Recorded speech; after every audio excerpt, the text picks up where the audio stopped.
we divide 698 by 5 in long division method. 5 times 1 is 5. On subtracting we get 1.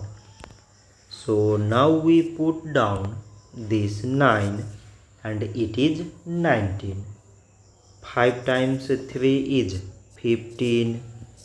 On subtracting we get 4. So again we put down this 8 and it is 48. 5 times 9 is 45. On subtracting we get 3.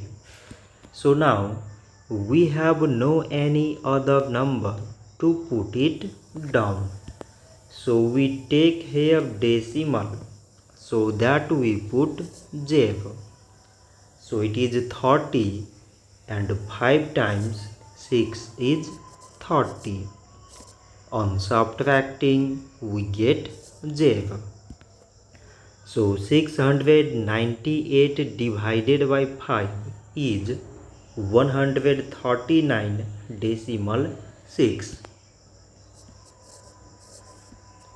So this much for today and thanks for watching.